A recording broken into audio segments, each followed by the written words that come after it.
آپ لوگوں سے گفتگو کے لیے جو موضوع میں نے اختیار کیا ہے وہ ہے اللہ تعالیٰ کی ایک بہت بڑی نعمت، یعنی ہماری زبان، اس کا استعمال۔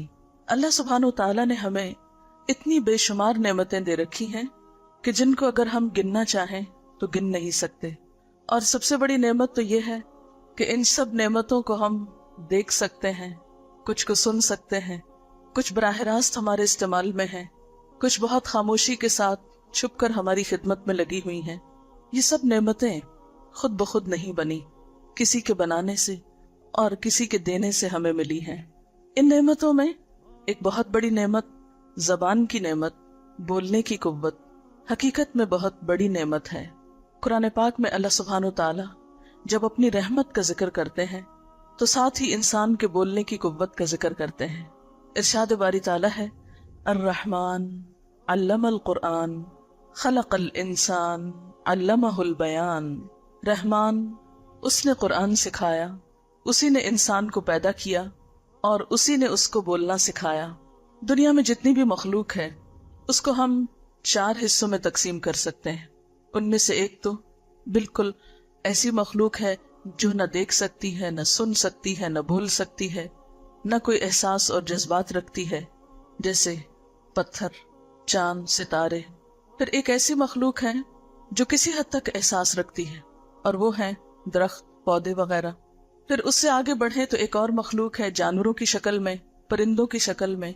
وہ جانور چل پھر بھی سکتے ہیں، ان کی کچھ مخصوص آوازیں بھی ہیں، کسی نہ کسی حد تک عقل اور سمجھ بھی رکھتے ہیں۔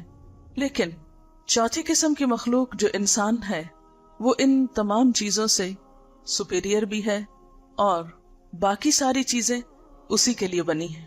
مثلاً پتھروں کا استعمال ہم کرتے ہیں، درخت ہمیں فائدہ دیتے ہیں، جانور ہمارے لیے ہیں، یہ خوبصورت پرندے ہمارے لیے چہچہاتے ہیں، ان کے خوبصورت رنگ اور پیاری پیاری شکلیں ہمارا دل لبھانے کے لیے ہیں، اور ہم اپنے رب کے لیے ہیں، اپنے خالق کے لیے ہیں۔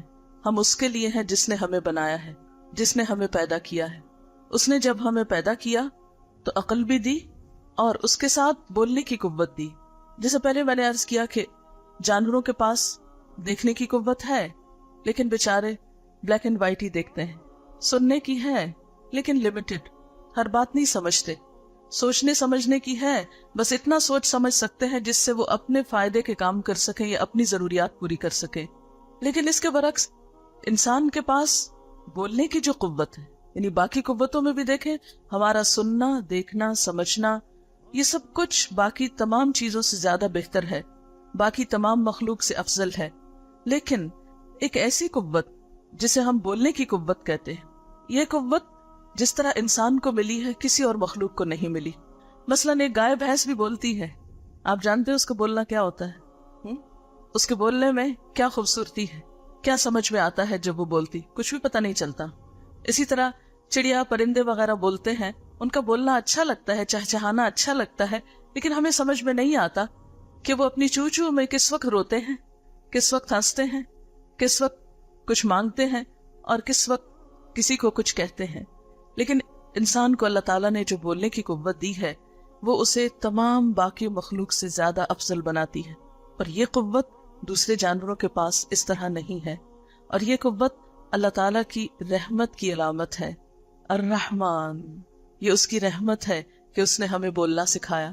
تھوڑی دیر کے لیے سوچئے کہ اگر ہم بول نہ سکیں تو ہمارا حال کیا ہو۔ مثلاً کوئی شخص آپ کو غصہ دلا رہا ہے اور آپ جواب میں بول نہیں پا رہے، آپ کی کیفیت کس طرح ہوتی ہے؟ کوئی شخص بہت اچھے الفاظ آپ کے لیے استعمال کر رہا ہے، آپ اس کا شکریہ ادا کرنا چاہتے ہیں لیکن آپ بول نہیں پا رہے۔ کسی سے آپ اپنی محبت کا اظہار کرنا چاہتے ہیں، بول نہیں پا رہے۔ آپ کو بھوک لگی ہے، کچھ کھانے کے لیے مانگنا چاہتے ہیں، آپ بول نہیں سکتے۔ تو آپ خود سوچیں کہ زندگی کتنی ادھوری ہو جائے، کتنی مشکل ہو جائے۔ ہمارا غم، غصہ، خوشی، محبت، ہر چیز، ان سب چیزوں کا اظہار جب ہم بول کر کرتے ہیں تو ہی ہمارے دل کو چین اور سکون ملتا ہے۔ اس لیے یہ نعمت ایک بہت بڑی نعمت ہے۔ پھر آپ دیکھیے کہ بولنے کا عمل کہاں سے ہوتا ہے۔ اس میں ایک زبان استعمال ہوتی ہے، ہمارا حلق استعمال ہوتا ہے، ہمارے لپس استعمال ہوتے ہیں۔ اگر ان میں سے کوئی ایک چیز بھی صحیح کام نہ کرے، مثلاً اگر ہمارے لپس ہی نہ ہوں، تھوڑی دیر کے لیے آپ سوچیے کہ لپس کو کچھ ہو جائے تو ہم بول نہ پائیں۔ دانتوں کا استعمال بھی ہوتا ہے بولنے میں،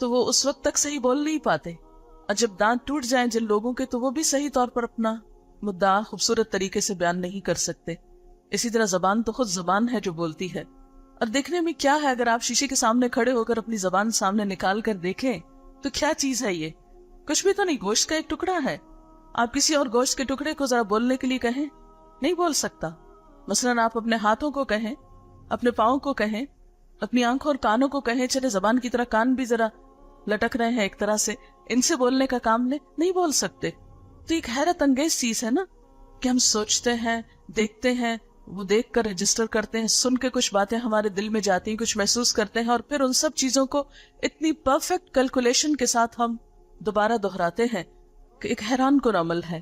اور پھر آپ دیکھیں دنیا میں طرح طرح کی جو زبانیں پائی جاتی, یعنی لینگویجز جو ہیں, ان کے اندر جو ڈفرنس ہے, کہنے کو اردو ایک ہے لیکن دلی والی اردو, یو پی والی اردو, کئی قسم کی اردو. اسی طرح عربی ایک ہے لیکن سعودی عرب کی اور ہے, کویت کی, امارات کی, پھر ایجپٹ کی, عراق کی, ان سب میں پھر کتنے ڈائلیکٹ فرق ہو جاتے.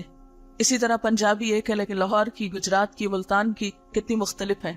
تو یہ نہ صرف یہ کہ زبان کا استعمال کرنا, بلکہ زبانوں کا جو فرق ہے یہ بھی اللہ تعالیٰ کی قدرت کی ایک بہت بڑی نشانی ہے.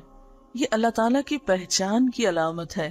یعنی ایک ہی طرح کے جذبات کو مختلف لوگ مختلف طریقے سے استعمال کرتے ہیں. مثلاً اگر آپ نے السلام علیکم کا لفظ بولنا ہو تو اردو میں اگر آپ بولیں گے تو کچھ اور ہوگا, انگریزی میں کچھ اور ہوگا, جرمنی میں کچھ اور ہوگا, فرینچ میں کچھ اور ہوگا, چائنیز میں کچھ اور ہوگا. ہر لینگویج کا اپنا ایک سٹائل ہوگا. ہیں سبھی انسان, سب کے اندر ایک جیسے جذبات ہیں, لیکن ہر ایک کی زبان کا فرق جو ہے وہ حیرت ہوتی ہے. اور تھوڑے تھوڑے وقفے پر, تھوڑے تھوڑے علاقوں میں اگر دنیا کا نقشہ آپ اپنے سامنے رکھیں, جیسے یہ گلوب آپ کے سامنے ہے, آپ اس کو گھماتے جائیں اور آپ دیکھتے جائیں کہ دنیا میں اتنی بے شمار زبانیں ہیں کہ جو انسان, یعنی ان تمام ایریاز میں ڈفرنٹ لینگویجز بولی جاتی ہیں. ان سارے علاقوں میں اوپر سے نیچے تک, یعنی پوری گھومتی دنیا میں اگر آپ مختلف زبانوں کا احاطہ کریں تو آپ گن نہیں سکتے کہ کتنی ہزاروں بولیاں بولی جاتی ہیں. یہ کس طرح وجود میں آئی, حالانکہ ایک آدم اور حوا کی اولاد ہے سب. تو یہ سب اللہ تعالیٰ کی قدرت کی ایک بہت بڑی نشانی ہے. قرآن پاک میں اللہ تعالیٰ فرماتے ہیں, وَمِنْ آيَاتِهِ خَلْقُ السَّمَاوَاتِ وَالْأَرْضِ وَاخْتِلَافُ أَلْسِنَتِكُمْ وَأَلْوَانِكُمْ إِنَّ فِي ذَلِكَ لَآيَاتٍ لِّلْعَالَمِينَ. اور اس کی نشانیوں میں سے آسمانوں اور زمین کی پیدائش اور تمہاری زبانوں اور رنگوں کا اختلاف ہے. یقیناً اس میں بہت سی نشانیاں ہیں عقل مند لوگوں کے لیے, علم والے لوگوں کے لیے, جاننے والوں کے لیے. تو بات یہ ہے کہ زبان اللہ کی نعمتوں میں سے ایک بہت بڑی نعمت ہے, اس کی نشانیوں میں سے ایک بہت بڑی نشانی ہے, اس کی رحمتوں میں سے ایک بہت بڑی رحمت ہے. اور انسان اس جیسی کوئی دوسری چیز بنانے سے اب تک قاصر ہے. ہم نے دیکھا ہوگا ہارٹ کا ٹرانسپلانٹ ہو رہا ہے, آنکھوں کی تبدیلی ہو رہی ہے, اور جسم کے اعضاء بن رہے ہیں, کچھ مصنوعی اعضاء بنا لیے جاتے ہیں, لیکن ابھی تک زبان کے بارے میں کوئی دوسری چیز سامنے نہیں آ سکی. مثلا زبان کا ایک اور کام ٹیسٹ کرنا بھی ہے, ذائقے چکھنا بھی ہے. تو اگر ہماری زبان میں ذائقے ختم ہو جائیں تو دنیا کا کوئی آلہ ایسا ابھی تک نہیں بنا, کوئی مشین ایسی نہیں بنی کہ جو آپ کی زبان کا ٹیسٹ لوٹا دے. تو ایک ہی وقت میں کیا کچھ یہ زبان کر رہی ہے اور کس کس طرح ہماری خدمت میں لگی ہوئی ہے. تو اللہ تعالیٰ نے جتنی بھی ہمیں نعمتیں دی ہیں ان کے بارے میں وہ ہم سے پوچھے گا بھی کہ ہم نے ان نعمتوں کا استعمال کس طرح کیا. قرآن پاک کی ایک آیت ہے, وَلَتُسْأَلُنَّ يَوْمَئِذٍ عَنِ النَّعِيمِ. اس دن تم سے نعمتوں کے بارے میں ضرور پوچھا جائے گا. اور کیا پوچھنا چاہیے بھی؟ کیا خیال ہے, پوچھنا چاہیے کہ نہیں پوچھنا چاہیے؟ اللہ تعالیٰ نے ہمیں بولنے کی قوت دی, قیامت کے دن وہ پوچھے گا کیسے بولے, کیسے استعمال کیا, کہاں استعمال کیا, اچھی چیزوں کے لیے کیا یا بری چیزوں کے لیے, دوسروں کا دل دکھانے کے لیے یا دوسروں کا دل خوش کرنے کے لیے, کہاں اس چیز کا استعمال کیا. کیا اسے پوچھنا چاہیے؟ پوچھنے کا کوئی حق ہے اس کا یا غیر ضروری ہے اس کا پوچھنا؟ مثلاً ماں باپ اپنے بچوں کو کوئی چیز لا کر دیتے ہیں تو کیا وہ یہ حق رکھتے ہیں کہ پوچھے اپنے بچوں سے کہ وہ چیز کہاں گئی, وہ جو میں نے تمہیں قلم دیا تھا, وہ جو میں نے تمہیں کتاب دی تھی وہ کہاں ہے, وہ جو تمہیں پاکٹ منی دی تھی کہاں خرچ کی. اگر ماں باپ حق رکھتے ہیں پوچھنے کا تو پھر ماں باپ تو ایک وقتی طور پر تھوڑی بہت کوئی چیز دیتے ہیں, اللہ تعالیٰ نے تو بے شمار نعمتیں دی ہیں, تو وہ پورا پورا حق رکھتا ہے یہ دیکھیں کہ ہم نے نعمتوں کو کس طرح استعمال کیا. اور قرآن پاک میں اللہ تعالیٰ خود فرماتے ہیں, وَلَتُسْأَلُنَّ يَوْمَئِذٍ عَنِ النَّعِيمِ. اس دن تم سے نعمتوں کے بارے میں ضرور سوال کیا جائے گا. تو یہ سوال کس قسم کا ہوگا؟ جیسے پہلے بھی میں نے عرض کیا کہ یہ پوچھا جائے گا کہ اس کو استعمال کہاں کیا، کس کام میں لگایا۔ تو آئیے ہم دیکھتے ہیں کہ زبان کے بارے میں اللہ تعالیٰ کی کتاب میں ہمیں کیا رہنمائی ملتی ہے۔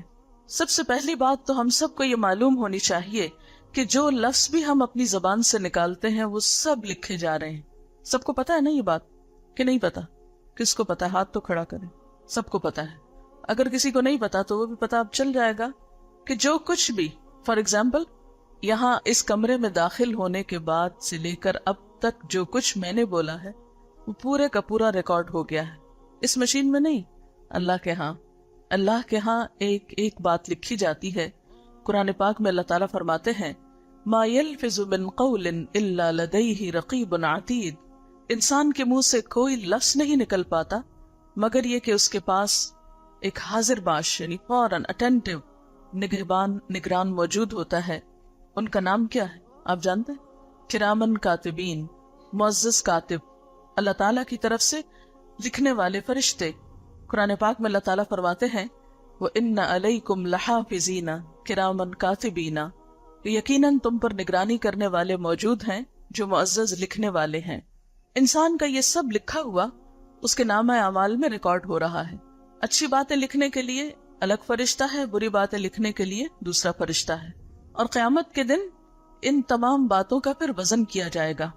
اللہ تعالیٰ فرماتے ہیں وَالْوَزْنُ يَوْمَئِذٍ الْحَقُّ، اور وزن اس دن بالکل حق پر مبنی ہوگا، بالکل درست ہوگا، یعنی اگر کسی نے ایک لفظ بھی فالتو بولا تو وہ بھی سامنے آ جائے گا، اور پھر انسان اپنا نام اعمال دیکھ کر پریشان ہوگا ما لهذا الكتاب لا يغادر صغيرة ولا كبيرة الا احصاها، اس کتاب کو کیا ہو گیا، نہ تو کوئی چھوٹی بات چھوڑی ہے اور نہ بڑی، ہر چیز لکھ لی ہے، ایک ایک لفظ۔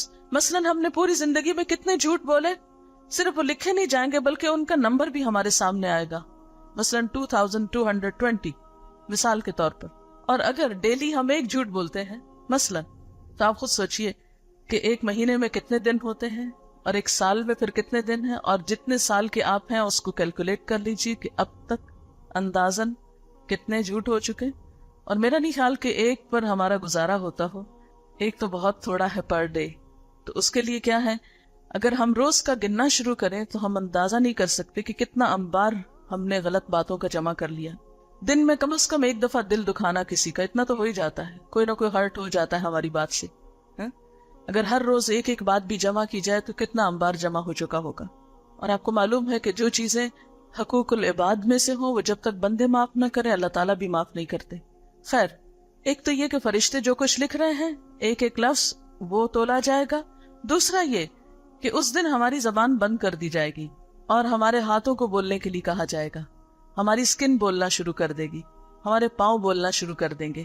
قرآن پاک کی سورۃ النور میں آتا ہے یوم تشہد علیہم السنتہم وایدیہم وارجلہم بما کانوا یعملون، اس دن ان کے خلاف ان کی زبانیں، ہاتھ اور پاؤں ان کے اعمال کی گواہی دیں گے۔ ایک اور جگہ پر آتا ہے کہ زبان بند کر دی جائے گی اور ہاتھ پاؤں گواہی دیں گے، اور انسان کہے گا کہ یہ میرے خلاف کیوں بولنا شروع ہو گئے اور یہ کیسے بول رہے ہیں۔ آج تو جیسے میں نے کہا نا کہ ہم اگر اپنے ہاتھوں کو کہیں کہ بولو تو یہ نہیں بول سکتے، اور دنیا میں کوئی ایسا طریقہ نہیں ابھی تک ملا انسان کو کہ زبان کے علاوہ کسی اور چیز کو بلوا سکے، لیکن قیامت کے دن یہ سب کچھ بولنے لگے گا۔ اس وقت انسان حیران ہو کر پوچھے گا کہ تم کیوں بول رہے، تم کیسے بول پڑے؟ تو وہ کہیں گے ہمیں اسی رب نے بلوایا جس نے ہر چیز کو بلوایا، اللہ تعالیٰ کے حکم سے کوئی بھی چیز بول سکتی۔ تو یہ تمام چیزیں انسان کے اعمال کی گواہی دینا شروع ہو جائیں گی۔ نبی صلی اللہ علیہ وسلم نے فرمایا اکثر لوگ اپنی زبان اور شرمگاہ کی حفاظت نہ کرنے کی وجہ سے جہنم میں جائیں گے، یعنی بہت سے لوگوں کو سزا قیامت کے دن صرف اس وجہ سے ملے گی کہ وہ اپنی زبانوں کا صحیح استعمال نہیں کرتے تھے۔ اس لیے ایک مسلمان ہونے کی حیثیت سے ہم سب کو یہ بات اچھی طرح معلوم ہونی چاہیے کہ کس طرح ہم اپنی زبان کا اچھا استعمال کریں اور کن کن چیزوں سے ہم اپنے آپ کو روک کر رکھیں۔ حضرت معاذ رضی اللہ تعالیٰ عنہ کی ایک حدیث میں آتا ہے کہ اللہ کے رسول صلی اللہ علیہ وسلم نے ان سے فرمایا اے معاذ اس زبان کو بند رکھنا۔ انہوں نے عرض کیا اے اللہ کے رسول صلی اللہ علیہ وسلم کیا ہم سے ہماری زبان کی باتوں پر بھی پوچھ ہوگی، یعنی جو کچھ ہم بولتے ہیں اس کا بھی حساب ہوگا؟ آپ نے فرمایا معاذ تیری ماں تجھے گم کرے، یہ ایک محاورہ ہے عربی زبان کا ایک طرح کی چھوٹی سی ڈانٹ ہے. جہنم میں منہ کے بل یا پھر ناک کے بل. ناک کے بل کا مطلب کیا ہے؟ الٹے منہ. لوگوں کو زبان کی کٹائی کے علاوہ اور کون سی چیز گرائے گی؟ یعنی انسانوں کو جو چیز نقصان دے گی وہ ان کی اپنی زبان ہی کی کمائی ہوگی. جو کچھ وہ بول کر لائے ہوں گے وہی ان کے خلاف جائے گا اور ان کو سزا دلوائے گا. ایک اور جگہ پر آتا ہے کہ جس شخص نے اپنی زبان روک لی اللہ نے اس کی پردہ پوشی کر لی، یعنی اس کے عیب ڈھک جائیں گے. تو جو لوگ بہت زیادہ بولتے ہیں وہ کسی اور کا نہیں، دراصل اپنا ہی نقصان کر رہے ہوتے ہیں، اپنے ہی راز کھول رہے ہوتے ہیں، اپنی ہی برائیوں کا اظہار کر رہے ہوتے ہیں. حضرت ابو سعید سے روایت ہے کہ رسول اللہ صلی اللہ علیہ وسلم نے فرمایا جب آدمی صبح کو اٹھتا ہے تو اس کے سارے اعضاء یعنی ہمارے ہاتھ پیر وغیرہ زبان کے آگے ہاتھ جوڑتے ہیں. ہمیں نظر تو نہیں آتا لیکن ان کی اپنی ایک لینگویج ہوتی ہوگی، اپنی کمیونیکیشن کا ذریعہ ہوتا ہوگا، اور کہتے ہیں کہ اللہ سے ہمارے معاملے میں ڈرنا، کیونکہ اگر اے زبان تم سیدھی رہی تو ہم بھی سیدھے رہیں گے، اور اگر تو ٹیڑھی ہو گئی تو ہم بھی ٹیڑھے ہو جائیں گے. کیونکہ جو کچھ انسان بولتا ہے ویسا ہی پھر کرنا بھی شروع کر دیتا ہے. جیسا کہ وہ ایک سینگ میں آتا نا کہ watch your thoughts because your thoughts become your words. جو کچھ ہم سوچتے ہیں وہ کیا بن جاتا ہے؟ ہماری زبان یعنی گفتگو بن جاتی. اور واچ یور ورڈس، اپنے جو الفاظ ہیں ان کو واچ کرو، ان کا لحاظ رکھو، ان کا دھیان کرو، کیونکہ تمہارے ورڈز جو ہیں وہ تمہارے ایکشنز بن جاتے ہیں. اور اپنے ایکشنز کے بارے میں کانشیس رہو، کیونکہ جو تمہارے ایکشنز ہوتے ہیں وہ تمہاری تقدیر بن جاتے ہیں. تمہارے اعمال ہی تمہاری تقدیر. ہم عام طور پر رونا روتے رہتے ہیں اچھی بری تقدیر کا، لیکن عموماً ہماری تقدیر کیا ہوتی ہے؟ جو ہم خود کام کر رہے ہوتے ہیں وہی ہماری ڈیسٹنی ہو جاتے ہیں. نبی صلی اللہ علیہ وسلم نے فرمایا بندہ اللہ کی رضامندی کی بات کرتا ہے اور اس کی طرف اس کا دھیان بھی نہیں ہوتا، لیکن اللہ تعالیٰ اس کی وجہ سے اس کے بہت سے درجے بلند کر دیتا ہے. اور اسی طرح انسان اللہ کی ناراضگی کی بات کر جاتا ہے اور انسان کا اس کی طرف دھیان بھی نہیں جاتا، ایسے بس بولتا چلا گیا اور کچھ منہ سے نکل گیا، اور اسی کی وجہ سے وہ جہنم میں جا گرتا ہے. یعنی اپنی زبان کی بات کی وجہ سے وہ انتہائی نقصان اٹھاتا ہے. ایک اور حدیث میں آتا ہے کہ اس کی وجہ سے مشرق اور مغرب کے درمیان جتنا فاصلہ ہے اس سے بھی زیادہ وہ جہنم کی گہرائی میں جاتا ہے، کیونکہ وہ اپنی زبان سے غلط لفظ بول رہا ہوتا ہے. اور یہ نہیں کہ سوچ سمجھ کے، بلکہ ایسی ہی بے دھیانی میں. اس کا مطلب ہے کہ انسان کو بہت ہی ہوش و حواس سے سوچ سمجھ کے کانشیسلی اپنی گفتگو کرنی چاہیے. ایسا نہ ہو کہ وہ اس کے لیے نقصان کا سبب بن جائے. میں آپ سے پوچھنا چاہوں گی کہ آخر ایک بات کی وجہ سے اتنی بڑی سزا کیوں ہو سکتی ہے؟ اس کی کیا کوئی لاجک بنتی ہے اس کی؟ آپ نے سے کوئی بتایا گا؟ آپ کو یوں نہیں لگ رہا کہ یہ تو بہت انفیئر ہے کہ ایک لفظ کسی نے بولا یا ایک بات بولی اور اس کی وجہ سے اس کو اتنی بڑی پنشمنٹ ملی؟ شابش. ہمارا ہر ایکشن جو ہے وہ صرف ایکشن نہیں، ہر ایکشن کا ایک ری ایکشن ہوتا ہے اور پھر ایک چین ری ایکشن شروع ہو جاتا ہے. تو بعض اوقات ہم ایک بات بول کے خود تو بھول جاتے ہیں، لیکن اس بات کا جو اثر ہوتا ہے وہ دوسرے انسان پر ہوتا ہے، اس سے وہ دوسرے تک جاتی ہے. بعض اوقات ایک بولی ہی بات پوری دنیا میں پھیل جاتی ہے اور کئی لوگوں کے لیے تکلیف کا سبب بنتی ہے. کیونکہ جتنے بھی کانسیپٹس ہوتے ہیں، نظریات ہوتے ہیں، آئیڈیالوجیز ہوتی ہیں، اچھے اور برے خیالات ہوتے ہیں، وہ سب کس طرح کنوے کیے جاتے ہیں؟ زبان کے الفاظ ہی کے ساتھ. تو بعض اوقات انسان ایک غلط خیال یا ایک غلط کانسیپٹ لوگوں میں عام کر دیتا ہے. مثلا ہمارے ہاں کئی قسم کے غلط کانسیپٹس پائے جاتے ہیں. مثال کے طور پر یہ ہے کہ ہم حضور صلی اللہ علیہ وسلم کی امت ہے، اس لیے ہم جو بھی کر لیں ہماری معافی ہو جائے گی. یہ غلط کانسیپٹ ہے، لیکن کس طرح عام ہے؟ کوئی بھی شخص ایسا نہیں جس کو یہ نہ پتا ہو. اب آپ خود سوچیں کہ پھر جو باقی قومیں ہیں ان کا تو قصور صرف اتنا ہی ہے نا کہ وہ حضور صلی اللہ علیہ وسلم کی امت میں سے پیدا نہیں ہوئی. کہ چاہے وہ جتنے بھی اچھے کام کرے ان کی تو پکڑ ہو، اور ہم چاہے کتنے بھی غلط کام کریں صرف ہمارے لیے یہی آنر کافی ہے بخشش کے لیے. اسی طرح کی بہت سی اور باتیں ہیں جو لوگوں کو پھر گمراہ کرتی ہیں اور ان کو اچھا بننے میں مددگار نہیں ہوتی بلکہ غلط کاموں میں انکریج کرتی ہیں. پھر اسی طرح یہ کہ بعض لفظ جو ہیں وہ ہوتا ہے ایک لفظ ہے لیکن اس کے پوری زندگی پہ اثر ہوتا ہے. مثلاً طلاق کا لفظ جو ہے وہ ایک لفظ ہے، ون ورڈ ہے نا طلاق، لیکن آپ نے دیکھا کہ ایک طلاق کا لفظ جو ہے وہ دو لوگوں کو ہمیشہ کے لیے جدا کر دیتا ہے. دو لوگوں کو نہیں، دو گھرانوں کو، دو خاندانوں کو کاٹتا ہے. پھر بچوں کے اندر ایک کشمکش شروع ہوتی ہے، بچوں کے اندر ایک نفسیاتی مرض، بہت سے ڈسٹربنس پیدا ہوتے ہیں، بہت سی قسم کے جو پریشانیاں ہیں، دکھ ہیں، بہت سی ایسی تکلیفیں پیدا ہو جاتی ہیں کہ وہ ساری زندگی ایک پازیٹیو انسان نہیں بن پاتے. وہ ہر چیز کے بارے میں ایک منفی طور پر ایک نیگیٹو تھنکنگ رکھتے ہیں. تو اس لیے اب ایک شخص نے ہو سکتا ہے کہ ایک لفظ طلاق بول کر اپنے وقتی غصے کا اظہار کر دیا ہو، لیکن اس نے یہ نہیں سوچا کہ اس ایک لفظ سے آگے اس کے نسلوں کو کتنی بڑی سزا ملنے والی ہے، اور کئی خواتین پر محض اس ایک لفظ کی وجہ سے کتنا بڑا ظلم ہو جاتا ہے. تو اس لیے ہمیشہ سوچ سمجھ کر ان الفاظ کو ادا کرنا چاہیے. پھر اسی طرح یہ ہے کہ ریسنٹلی ایک ویب سائٹ ہمارے نوٹس میں آئی ہے، تو اس میں ایک جاپنیز ریسرچ یہ ہوئی ہے کہ انسان جو کچھ بولتا ہے اس کا دوسرے انسانوں پر اچھا یا برا اثر پڑتا ہے.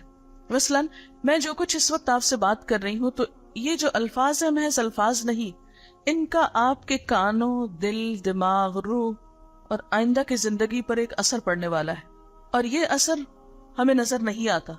انہوں نے ایک ریسرچ اس طرح کی کہ مختلف الفاظ بول کر پانی کے اوپر، یعنی پانی کو سامنے رکھ کے الفاظ بولے گئے اور پانی کے کرسٹلز کی تصویریں لی گئیں، اور وہ تصویریں باقاعدہ موجود ہیں ایک ویب سائٹ پر، کہ جب اچھے الفاظ بولے گئے جس سے دوسروں کو خوشی ہوتی ہے تو اس سے ان کرسٹلز پر بہت خوبصورت تصویریں بنی، اور جب برے الفاظ بولے گئے تو انتہائی خراب قسم کی تصویریں ان پر بنی.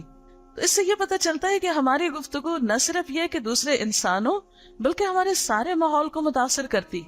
اسی لیے جب ایک نیک شخص دنیا سے جاتا ہے تو کہتے ہیں کہ یہ زمین اور درخت اور آس پاس کی چیزیں بھی روتی ہیں، یہ بھی محسوس کرتی. اور ایک خراب شخص جو ہوتا ہے، یا ایک ظالم شخص جو ہوتا ہے، یا ایک برا شخص جو ہوتا ہے، تو یہ زمین بھی اس سے پناہ مانگتی کہ یا اللہ اس کو تو اٹھا ہی لے. نیک شخص کے لیے ایک حدیث میں آتا ہے، آپ نے حدیث سنی ہوگی، کہ وہ شخص جو لوگوں کو خیر کی بات بتاتا ہے، لوگوں کو اچھی تعلیم دیتا ہے، اس کے لیے کائنات کی ہر چیز دعائیں کرتی ہے، حتیٰ کہ سمندر کی مچھلیاں اور زمین میں چلنے والی چیونٹیاں بھی نیکی کی بات سکھانے والے کے لیے دعائیں کرتی. فرشتے ایسے لوگوں کے لیے دعائیں کرتے ہیں. اللہ تعالیٰ ایسے لوگوں سے محبت رکھتے ہیں جو دوسروں کی خیرخواہی چاہتے ہیں اور دوسروں کو اچھی بات بتاتے ہیں. اور اس کے برعکس جو لوگ بری زبان استعمال کرتے ہیں، دوسروں کو ہرٹ کرتے ہیں، تکلیف دیتے ہیں، گالیاں بولتے ہیں، تانے دیتے ہیں، دوسروں کو تکلیف دینے والی کوئی بھی طریقے اختیار کرتے ہیں، تو ہر چیز ان سے پناہ مانگتی. ایک دلچسپ واقعہ حضور صلی اللہ علیہ وسلم کی سیرت میں ہمیں ملتا ہے کہ جب آپ شروع میں مدینہ میں تشریف لے گئے تو مسجد نبوی اس طرح نہیں تھی جیسے آج ہم دیکھتے ہیں. اگر آپ نہیں بھی گئے تو تصویروں میں آپ نے دیکھی ہوگی کہ بہت خوبصورت، دنیا کا ایک عجوبہ بن گئی ہے. تعمیر کے اعتبار سے دنیا کی ایک خوبصورت ترین عمارت ہے اس وقت. لیکن ابتدا میں وہ کیا تھی؟ کھجور کے کچھ درخت جو تھے، ان کے جو تنے ہوتے ہیں ان کو ایز اے پلر یوز کیا گیا، اور چھت کے اوپر بھی کھجور کے پتے ڈالے گئے، اور اس کے نیچے لوگ نماز پڑھا کرتے تھے. تو آپ صلی اللہ علیہ وسلم کے لیے کوئی ممبر نہیں تھا، یعنی کوئی سٹیج یا روسٹرم نہیں تھا. تو آپ نے اپنے سامنے جب آپ سپیچ دیتے تھے تو ایک کھجور ہی کے تنے کو، یعنی ایک سٹیم سا آپ نے کاٹ کے رکھا ہوا تھا سامنے، اسی پر کھڑے ہو کر وہ ڈائس کی شکل میں کام دیتا تھا. پھر جب حالات اچھے ہوئے تو آپ صلی اللہ علیہ وسلم نے ایک دن مسجد میں فرمایا کہ کون ہے جو ممبر بنوائے گا؟ تو اس پر ایک خاتون بولی کہ میں یہ ممبر تیار کرواؤں گی. خیر اس نے اپنے بیٹے کو بھیجا، جنگل میں اچھی قسم کی لکڑیاں کاٹ کر اس نے ایک بہت اچھا ممبر بنوایا آپ کے لیے. اس سے ایک تو یہ پتا چلتا ہے کہ خواتین نے بھی کس طرح اسلام کے ابتدائی دور میں دین کی خدمت کے لیے ایسی خدمات آفر کی. حالانکہ ایک خاتون خود تو روسٹرم نہیں بنا سکتی، لیکن اپنے بیٹے کو اس نے بھیج کر وہ سب کچھ تیار کروایا. اور یہ کہا جاتا ہے کہ نبی صلی اللہ علیہ وسلم نے جب اس کھجور کے تنے کو چھوڑ کر اس کو اختیار کیا تو وہ کھجور کا تنا رونے لگا. اور آپ صلی اللہ علیہ وسلم چونکہ اللہ تعالیٰ اپنے حکم سے ان کو ایسی آوازیں سنواتے تھے تو آپ نے فرمایا کہ چونکہ میں نے اس کو چھوڑا ہے اور اس دوسری جگہ کو اختیار کیا ہے تو یہ تنا رو رہا ہے. حدیث کے الفاظ میں آتا ہے یہ ان انینن، یعنی ہچکیاں لے رہا ہے. تو یہ جو باقی مخلوق ہوتی ہے اگرچہ ان کی عقل نہیں ہوتی لیکن ان میں بھی کسی لیول پر سینسز ہوتے ہیں، اور خصوصاً درختوں وغیرہ میں. تو اب بہت سی اس پر ریسرچ بھی ہو رہی ہے کہ پودوں کے اندر کس قسم کے احساسات پائے جاتے ہیں. بہرحال اب بات یہ ہے کہ جب ہم اچھی بات کرتے ہیں تو ہمارا آس پاس جو ہے وہ خوش ہوتا ہے، پورا ماحول خوبصورت ہو جاتا ہے، جگمگا اٹھتا ہے. اور ہم بری باتیں کرتے ہیں تو اس سے ہر ایک کو تکلیف پہنچتی ہے. تو بالکل ایسے ہی ہے کہ جیسے گاڑیوں کے دھوؤں سے پولوشن ہے، اسی طرح ساؤنڈ پولوشن ہے، تو بری باتوں کی اپنی ایک پولوشن ہوتی ہے جو لوگوں کو متاثر کرتی ہے. اسی لیے قرآن پاک میں اللہ تعالیٰ نے بنی اسرائیل سے کہا اور پھر ہمارے لیے بھی فرمایا وَقُولُوا لِلنَّاسِ حُسْنًا، لوگوں سے اچھی بات کرنا، خوبصورت بات کرنا. حسن کا لفظ آپ سب نے سنا ہوگا، حسن خوبصورتی کو کہتے ہیں. یعنی صرف بات نہیں کرو بلکہ ایسی بات کرو جو خوبصورت بات ہو. یعنی آپ نے کسی سے کچھ مانگنا ہے یا کسی کو کچھ کہنا ہے کوئی نصیحت کرنی ہے یا نصیحت کے علاوہ ویسے ہی آپ کسی کو کوئی خبر سنانے لگے ہیں، کوئی بات سنانے لگے. آپ نے دیکھا ہوگا کچھ لوگوں کا انداز کیا ہوتا ہے، معمولی سی خبر ہوتی ہے پہلے دوسرے کو خوب خوف دلاتے، تم نے سنا کیا ہوا. اب یہ کہ دوسرا شخص ایک دم پریشان ہو کے پتہ نہیں کہاں بم بلاسٹ ہوا ہے یا کیا دھماکہ ہوا ہے جس کی خبر سنانے آئے، اس سے زیادہ دھماکہ وہ خود دوسروں کے سر پہ کر رہے ہوتے ہیں. تو اس قسم کی گفتگو جس میں دوسرے کو خوف زدہ کر کے کوئی خبر سنائی جائے. بعض لوگوں کو سرپرائز دینے کا بڑا شوق ہوتا ہے، وہ سرپرائز میں ایک دم چیخ چلا کے بولتے ہیں اور دوسروں کو ڈراتے ہیں. پھر اسی طرح بعض لوگ معمولی بات بھی، چھوٹی سی بات بھی کر رہی ہے تو اتنا پریشرائز دوسرے کو کرتے ہیں، یا بعض لوگ بہت لمبی بات کرتے ہیں وغیرہ وغیرہ. کئی قسمیں ہوتی ہیں دوسروں کو تکلیف دینے کی. مثلاً آپ میں سے کوئی بتائے گا کہ کیسی بات اچھی نہیں لگتی جس میں طنز ہو؟ ہاں، یعنی دوسروں کو خواہ تانے دے کے، طنز کر کے، لیٹ ڈاؤن کر کے بات کرنا. جی آپ بہت زیادہ تعویلیں بنانا جس میں تکبر ہو، بہت اکڑ اکڑ کے بات کرنا اور صرف اپنے بارے میں سوچنا اور دوسروں کے بارے میں پرواہ نہیں کرنا کہ کسی کو بات سمجھ میں آ رہی ہے یا نہیں آ رہی. ہاں، اور جی ہاں، صرف میں اپنی ہی بات کرنا اور دوسرے کی بات کے اوپر توجہ ہی نہیں کرنا. شابش. جس میں خوشامد ہو، یعنی جب مطلب ہو تو کسی کی خوشامد کر کے کام نکلوانا. بالکل، یعنی دوسرے کی نہ سننا، صرف اپنی ہی سناتے چلے جانا. جی ہاں، لمبی بات کرتے چلے جانا لیکن یہ نہ پتہ چلے کہ کہنے والا کہنا کیا چاہتا ہے. اس طرح کی بہت سی چیزیں جو ہیں وہ خوبصورت نہیں ہوتی. اللہ تعالیٰ قرآن پاک میں، اب دیکھیے کہ قرآن پاک 1400 سال پہلے نازل ہوا، اور یہ جو آیت ہے سورۃ البقرہ کی، یہ دراصل بنی اسرائیل سے کہی گئی بیسیکلی، اور پھر ریپیٹ کی گئی کتاب اللہ میں. تو بنی اسرائیل سے کئی 100 سال، 1000 سال پہلے یہ بات کہی گئی تھی. اس سے پتہ یہ چلتا ہے کہ اسلام کی جو بیسک ایجوکیشن ہے، ایک انسان کے لیے بنیادی تعلیم ہے، وہ کیا ہے دراصل؟ کہ انسان کے لیے امن کا، سکون کا، خوشی کا باعث ہو. بات کرے تو ایسی کہ جس سے دوسروں کا دل خوش ہو، نہ کہ ان کو پریشان کیا جائے. اس میں ہم دیکھتے ہیں کہ ایک شخص ہے طلحہ بن عمر، ایک بہت بڑے محدث تھے اور بہت بڑے مفسر تھے، بہت بڑے اسکالر تھے. عطا ان سے کہا کہ کیا وجہ ہے کہ آپ کے پاس ہر قسم کے لوگ آتے ہیں، ریلیجس بھی آتے ہیں، نان ریلیجس بھی آتے ہیں، مسلمز بھی آتے ہیں، نان مسلمز بھی آتے ہیں، کوئی بھی آپ سے ڈرتا نہیں، سب آپ کے پاس آ کر بیٹھتے ہیں، لیکن میرے پاس کوئی نہیں آتا، تو اس کی وجہ کیا ہے؟ تو وہ کہنے لگے کہ اللہ تعالیٰ نے قرآن پاک میں فرمایا ہے، قولوا للناس حسنا، لوگوں سے اچھی طرح بات کرو، خوبصورت بات کرو. تو میں یہ نہیں دیکھتا کہ میرے سامنے کون ہے، کچھ بھی کسی کا ریلیجن ہو، کوئی اچھا ہو، نیک ہو، گناہگار ہو، جیسا بھی ہو، میں اس کے ساتھ اچھی طرح بات کرتا ہوں. تو اس سے آپ دیکھیں کہ اسلام کی تعلیم تو یہی ہے. ہمیں یہ تو نہیں کہا گیا کہ صرف اپنے پیرنٹس سے اچھی طرح بات کرو یا اپنے دوستوں سے اچھی طرح بات کرو. ہمیں ہر ایک سے اچھی طرح بات کرنی، خواہ کوئی بھی ہو. خود نبی صلی اللہ علیہ وسلم کا طریقہ کیا تھا؟ ہر ایک سے اچھی بات کرتے تھے. وہ یہ نہیں دیکھتے تھے کون دوست ہے، کون دشمن ہے، کون اپنا ہے، کون پرایا ہے. بس اچھی بات ہے تو اچھی بات ہے، کیونکہ بول تو آپ رہے ہیں نا. اگر کوئی انسان خراب ہے، کوئی برا ہے، تو اس میں آپ کو تو برا نہیں بن جانا چاہیے، آپ کو تو اچھا ہی رہنا ہے. اس میں ہم دیکھتے ہیں کہ حضرت عائشہ رضی اللہ تعالیٰ عنہا فرماتی ہیں کہ ایک شخص نے حضور صلی اللہ علیہ وسلم سے گھر میں آنے کی اجازت مانگی. آپ نے فرمایا بہت برا آدمی. جب وہ اندر آ کر بیٹھا تو حضور صلی اللہ علیہ وسلم اس سے بہت اچھی طرح پیش آئے. حضرت عائشہ بہت حیران ہوئی کہ ابھی تو آپ کہہ رہے تھے یہ اچھا آدمی نہیں ہے اور ابھی آپ اتنے اچھی طرح بات کر رہے ہیں. جب وہ چلا گیا تو حضرت عائشہ نے حضور سے پوچھا کہ آپ نے ایسا کیوں کیا؟ تو آپ صلی اللہ علیہ وسلم نے فرمایا، عائشہ تم نے مجھے کب بد زبانی کرنے والا پایا ہے؟ میں نے کب کسی سے بد اخلاقی کی ہے؟ کوئی اچھا ہے یا برا ہے، مجھے تو اپنا اخلاق اچھا ہی رکھنا ہے. تو یہ ایک بہت بڑی اگزامپل ہے ہمارے لیے. ہم عام طور پر کسی کے ساتھ روٹ کیوں ہوتے ہیں، بدتمیزی کیوں کرتے ہیں، برا سلوک کیوں کرتے ہیں؟ کیونکہ وہ شخص اچھا نہیں ہے، بھلے وہ کیسا بھی ہو، لیکن ہمیں تو اچھا رہنا ہے. اور آپ صلی اللہ علیہ وسلم نے اس کو برا ہونا کیوں بتایا؟ کیا بیک بائٹنگ تھی؟ نہیں. آپ اپنے گھر والوں کو یہ بتانا چاہتے تھے کہ کہیں آپ کی ایبسنس میں وہ شخص آئے اور وہ کوئی آپ کے گھر والوں کو نقصان نہیں دے، اس لیے آپ نے احتیاط کے طور پر اس کے بارے میں حضرت عائشہ کو بتا دیا، محض انفارم کرنے کے لیے. تو آپ دیکھیے کہ عام روزمرہ زندگی میں ہم 3 طرح کے لوگوں سے گفتگو کرتے ہیں، اپنے سے بڑوں سے، اپنے سے برابر والوں سے، اور اپنے سے چھوٹے لوگوں سے. بڑے لوگوں میں کون آتے ہیں؟ عمر میں بڑے لوگ، رشتے میں بڑے لوگ، علم میں بڑے لوگ. برابر میں کون آتے؟ جیسے اپنی فرینڈز وغیرہ. اور اپنے سے چھوٹے لوگ کون ہوتے ہیں؟ جو عمر میں چھوٹے ہوتے ہیں یا مرتبے اور حیثیت میں چھوٹے ہوتے ہیں یا کسی اور اعتبار سے. بڑے لوگوں میں جیسے ہمارے والدین ہیں، رشتہ دار ہیں، دادا دادی وغیرہ، یا پھر استاد ہیں، یا کوئی بھی بزرگ عمر کے لوگ ہیں، اور چھوٹے لوگوں میں عام طور پر بچے وغیرہ آتے ہیں، یا پھر جو ہمارے سے عمر میں کم ہیں، یا پھر نوکر چاکر وغیرہ آتے ہیں. اب ان تین کیٹیگریز کے ساتھ ہمارا معاملہ کس طرح ہوگا؟ عموماً ہم بڑوں کے ساتھ کیا معاملہ کرتے ہیں کہ ان کی بڑائی کی وجہ سے پھر بھی رسپیکٹ کر لیتے ہیں. کوئی ہم سے علم میں بڑا ہے یا عمر میں یا کسی بھی طرح، تو ہم پھر بھی تھوڑا امپریس ہو جاتے ہیں تو شرافت سے بات کر لیتے ہیں. اپنے برابر والوں سے کس طرح کرتے ہیں؟ جیسے وہ ہم سے کرے ویسے ہی ہم کر لیتے ہیں. اور چھوٹوں سے یہاں آ کر پتہ چلتا ہے ہم کیسے ہیں. یعنی کسی شخص کو اگر دیکھنا ہو کہ اس کا اخلاق کیسا ہے، تو یہاں سے نہیں دیکھیں گے کہ وہ اپنے سے بڑوں سے کیسا ہے یا برابر والوں سے کیسا ہے. یہ دیکھیں گے وہ اپنے سے چھوٹوں کے ساتھ کیسا ہے. مثلاً بچوں کے ساتھ بات کرتے ہوئے اس کا رویہ کیا ہے، نوکروں سے بات کرتے ہوئے اس کا رویہ کیا ہے. ہم سب ذرا سوچیں اپنے بارے میں. چلیے لکھیے سب، ہم اپنے سے چھوٹوں کے ساتھ کس طرح گفتگو کرتے ہیں.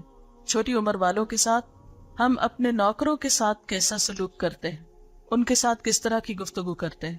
اور تھوڑی دیر کے لیے یہ بھی سوچئے کہ اگر ہم ان کی جگہ ہوتے اور وہ ہماری جگہ ہوتے، اللہ تعالیٰ ہمیں ان کا سرونٹ اگر بنا دیتے، پھر ہم کیا کرتے؟ پھر ہم کیا چاہتے کہ وہ ہمارے ساتھ کیسی بات کریں؟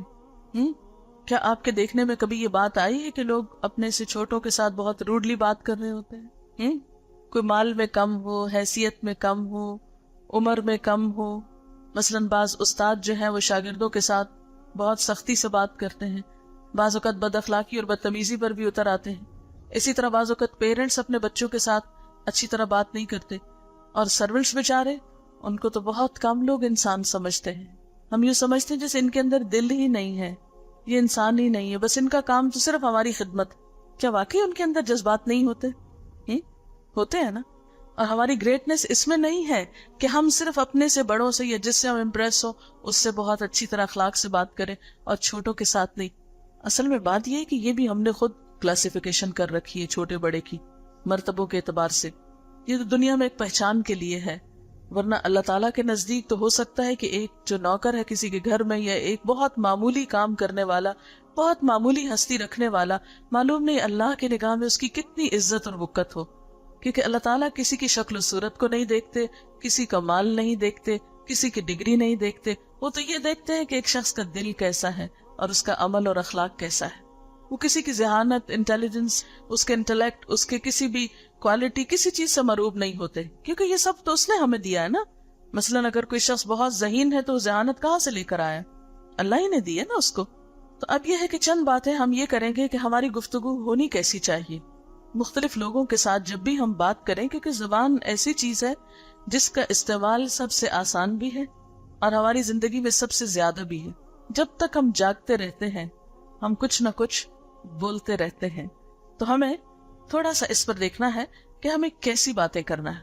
سب سے پہلی بات تو یہ ہے کہ ہم جو بھی بات کریں اس کا کچھ مقصد ہونا چاہیے. بیکار کی فضول گفتگو کرنے سے پرہیز کرنا چاہیے. اس کے بارے میں نبی صلی اللہ علیہ وسلم نے بہت زیادہ کیل و کال اور بے فائدہ گفتگو اور بے مقصد گفتگو سے منع فرمایا ہے. اچھا، بعض لوگ جو ہیں وہ ایم لیسلی کبھی واقعات پہ باتیں کرتے رہتے ہیں، کبھی کسی انسان کو کریٹیسائز کرتے رہتے ہیں، کبھی کسی انسان کی باتیں کرتے رہتے ہیں. مائیں عام طور پہ بچوں کی باتیں کرتے رہتی ہیں، لڑکیاں عام طور پہ لڑکوں کی باتیں کرتی رہتی ہیں، لڑکے لڑکیوں کو موضوع گفتگو بنائے رکھتے ہیں.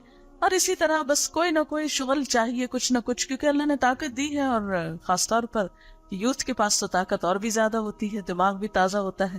اس لیے عموماً ہمارا موضوع گفتگو یا تو حالات ہوتے ہیں، واقعات ہوتے ہیں، پالیٹکس ہوتی ہیں، یا پھر آج کل گیمز جو ہے وہ ہر ایک کی موضوع گفتگو بنی ہوئی ہے، یا پھر اپوزٹ سیکس. تو اللہ نے اتنی اچھی قوت ہمیں بولنے کے لیے دی ہے، کیا ہمارے ٹاپکس اور گفتگو کے موضوعات بس صرف یہی ہونے چاہیے؟ اس سے زیادہ آگے جانے کی کوئی چیز نہیں ہے. اور یہ تو آپ کو پتہ نہیں کہ جو انسان جس طرح کی باتیں کرتا ہے وہ اسی لیول کا ہوتا ہے، اسی طرح کا ہوتا ہے. انسان جب تک خاموش رہتا ہے تو کسی کو پتہ نہیں چلتا کہ کون کیا ہے. مثلاً آپ اس وقت سب خاموش شرافت سے بیٹھے ہوئے ہیں، مجھے کچھ پتہ نہیں کہ آپ باہر جا کے کس قسم کی گفتگو کرتے ہیں، اپنے سرونٹس کے ساتھ، پیرنٹس کے ساتھ، بہن بھائیوں کے ساتھ کیا کرتے ہیں. میں تو کچھ بھی نہیں جانتی، لیکن اگر کہیں بولتے ہوئے میں آپ کو دیکھوں تو ضرور کچھ نہ کچھ رائے رکھو گی کہ ہاں یہ اس طرح کی. تو انسان کی جو گفتگو ہے اس کی شخصیت، اس کی پرسنالٹی کا ایک بہت بڑا حصہ ظاہر کر دیتی ہے. آپ نے یہ بھی محاورہ سنا ہوگا کہ small minds talk about people. یہ لکھنے کی حد تک لکھ لیتے ہیں, پڑھنے کی حد تک پڑھ لیتے ہیں, اور پڑھ کے ہم کہتے ہیں او ہو یہ اسمال مائنڈز ہیں جو لوگوں کی باتیں کرتے ہیں. لیکن جب ہم بات کرنے پہ آتے ہیں تو ہم کیا کرتے ہیں, ہم بھی پھر اسمال ہو جاتے ہیں. پھر اسی طرح average minds talk about events اور great minds talk about ideas. ہماری قوم ترقی کیوں نہیں کرتی؟ اس لیے کہ ہمیں پہلے ہی دو چیزوں سے فرصت نہیں, لوگوں کی باتوں سے اور حالات حاضرہ سے ہمیں فرصت نہیں ہوتی. تو ہم آئیڈیاز کے بارے میں کب گفتگو کریں گے, کب ہم فیوچر کے بارے میں گفتگو کریں گے, ہمیں کیا کرنا چاہیے؟ تو جب تک یہ چیز ہمارے قومی مزاج میں شامل نہیں ہوتی اس وقت تک ترقی نہیں ہو سکتی. تو ہم سب کو کیا کرنا ہے, اپنے آپ کو جج کرنا, دوسروں کو نہیں. دوسرے تو جو کرتے ہیں وہ اپنے ذمہ دار خود ہیں. ہاں, ہماری ایک مشکل یہ ہے کہ ہم دوسروں کو بہت جج کرتے رہتے ہیں نا. تو ہمیں کیا کرنا ہے, اپنے آپ کو جج کرنا ہے. ہماری گفتگو کا ٹاپک کیا ہوتا ہے, ہم کس چیز پر گفتگو کرنے میں زیادہ خوشی اور کمفرٹیبل فیل کرتے ہیں اپنے آپ کو. پھر اسی طرح دوسری بات یہ ہے کہ گفتگو میں انسان ہمیشہ سچ بولے, کیونکہ ایمان سچائی کا نام ہے. سچ انسان کو کانفیڈنس دیتا ہے. قرآن پاک میں اللہ تعالیٰ فرماتے ہیں وَاجْتَنِبُوا قَوْلَ الزُّورِ, جھوٹی بات سے بچو. نبی صلی اللہ علیہ وسلم نے فرمایا کہ ایمان اور جھوٹ ایک دل میں جمع نہیں ہو سکتے. یعنی ایک مومن شخص جو ہے وہ جھوٹا نہیں ہو سکتا. اور ایمان کو اس طرح جھوٹ نقصان دیتا ہے جیسے شہد کو الوا جو ہے وہ نقصان دیتا ہے. پھر اسی طرح آپ صلی اللہ علیہ وسلم نے یہ بھی فرمایا کہ کسی انسان کے لیے جھوٹا ہونے کے لیے اتنا ہی کافی ہے کہ وہ سنی سنائی باتیں آگے کرنا شروع کر دے. یعنی جھوٹ صرف یہ نہیں کہ آپ اپنے پاس سے کوئی بات گھڑ کے بیان کریں, بلکہ کسی کی کوئی بات سنی, کوئی تحقیق نہیں کی, اس کے بعد دوسرے کو سنا دی, اس نے آگے دوسرے کو سنا دی, اور اینڈ آف دا ڈے پتہ چلا کہ اس بات کی تو کوئی حقیقت ہی نہیں تھی, وہ تو جھوٹ تھا. ہم دوسروں کو کوٹ کرتے رہتے, سنا تم نے وہ فلاں یہ کہہ رہا تھا. اچھا, کوئی نہیں پوچھتا کہ اس نے دیکھا یا کیسے اس کو پتا چلا, بس اتنا ہی کافی ہے فلاں کہہ رہا تھا, اتنا ہی کافی ہے کہ ہم نے اخبار میں پڑھ لیا, اتنا کافی ہے کسی خبر کے سچا ہونے کے لیے کہ ہم نے ٹیلی ویژن میں سن لیا, دیکھ لیا. ہاں, تو جب تک کسی بھی چیز کے بارے میں آپ ریسرچ نہیں کر لیتے, مثلاً کسی فیکٹ کے بارے میں, کسی سائنٹیفک فیکٹ کے بارے میں یا اور اسی طرح, تو صرف سنی سنائی باتوں کو بھی آگے کوٹ نہیں کرنا چاہیے. پھر اسی طرح یہ کہ بات اپنے قول اور فعل میں تضاد کو کم کرنے کی کوشش کرنی چاہیے. جو ہم کہیں وہ کرنے کی بھی کوشش کریں. قرآن پاک میں اللہ تعالیٰ فرماتے ہیں یا ایھا الذین آمنوا لما تقولون ما لا تفعلون, اے لوگو جو ایمان لائے ہو کیوں وہ باتیں کہتے ہو جو کرتے نہیں ہو. کبر مقتا عند اللہ ان تقولوا ما لا تفعلون, اللہ تعالیٰ کو یہ بات بہت غصہ دلاتی ہے کہ تم وہ کہو جو کرو نہیں. اگر آپ کے ساتھ کوئی انسان ایسا کرے کہ کہے کچھ میں یہ کام کر دوں گا اور پھر جب کرنے کی باری آئے تو کر کے نہ دے, تو آپ کے لیے کتنی تکلیف ہوتی. تو بندوں کی یہ تکلیف اللہ تعالیٰ کو بھی بہت ناپسند ہے. پھر اسی طرح یہ کہ اگر کوئی وعدہ کیا جائے یا قسم کھائی جائے تو اس کو پورا کیا جائے. مثلاً کوئی شخص کسی کو بات سنانا چاہتا ہے تو کہتے ہیں اچھا پہلے قسم کھاؤ پھر سناؤ گی, کسی کو نہیں بتائیں گے. اس وقت تو ہم بات سننے کے لالچ میں قسم کھا بیٹھتے, پھر ہمارا دل چاہتا ہے ہم کسی اور کو بتائیں, پھر 2-4 دن بعد قسم بھول جاتے ہیں اور ہم بات آگے بتا دیتے ہیں. تو ایسی باتوں سے بھی پرہیز کرنا چاہیے. پھر اسی طرح یہ ہے کہ بھلائی کی بات ہونی چاہیے, بات ایسی ہونی چاہیے کہ جس میں سچائی بھی ہو اور اس کے ساتھ ساتھ کسی حقیقت پر مبنی ہو اور خیر اور بھلائی کی ہو, جس میں کسی کا فائدہ ہو. قرآن پاک میں اللہ تعالیٰ فرماتے ہیں قولوا لہم قولا معروفا, دوسروں سے بھلی بات کرو کیونکہ اچھی بات کرنا بھی صدقہ ہے. حدیث میں آتا ہے الکلمۃ الطیبۃ صدقہ, یعنی آپ کسی کو کوئی اچھی بات بتاتے ہیں, مثلا کوئی اچھی انفارمیشن دیتے ہیں, کوئی کام کی چیز بتاتے ہیں, کوئی اچھا مشورہ دیتے ہیں, تو یہ سب آپ کے حق میں صدقہ اور ثواب لکھا جاتا ہے. ایک اور موقع پر آپ صلی اللہ علیہ وسلم نے فرمایا تم دوزخ سے بچو, اگر کچھ نہیں ملتا تو کھجور کا ایک ٹکڑا ہی دے کر, اگر یہ بھی نہ ہو سکے تو اچھی ملائم بات کر کے, یعنی کسی کا دل خوش کر دو, لیکن جھوٹ بول کے نہیں دل خوش کرنا, کسی اچھی بات سے کسی کا دل خوش کرنا یہ بھی صدقے میں شمار ہوتا ہے.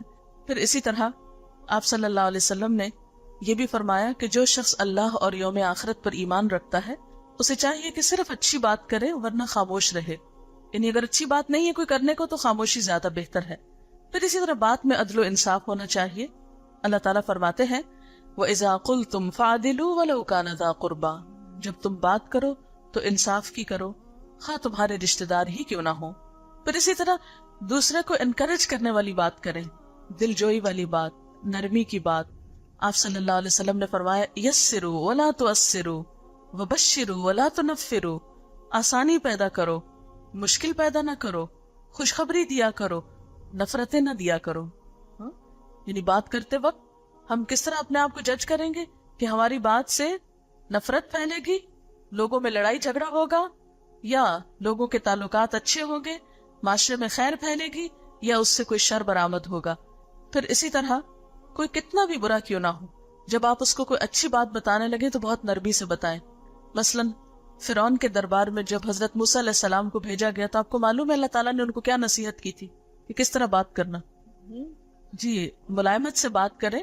اللہ تعالیٰ نے فرمایا قولا لہ قولا لینا، اس سے بہت نرمی سے بات کرنا. لعلہ یتذکر او یخشی، ہو سکتا ہے نصیحت پکڑ لے یا اللہ سے ڈرنے لگے. یعنی فرعون جیسا برا انسان بھی اگر کہیں ہو تو اس کو بھی اچھی بات بتاتے وقت پیار اور محبت سے بات کرنی چاہیے. اور آپ دیکھیں کہ اگر آپ بات محبت سے کریں گے تو آدھا کام آپ کا ویسے ہی ہو جائے گا. پھر اسی طرح آپ جب کسی سے بات کریں تو اس کے رتبے سے، اس کے عمر اور ان تمام چیزوں کا بھی خیال بہرحال رکھیں گے.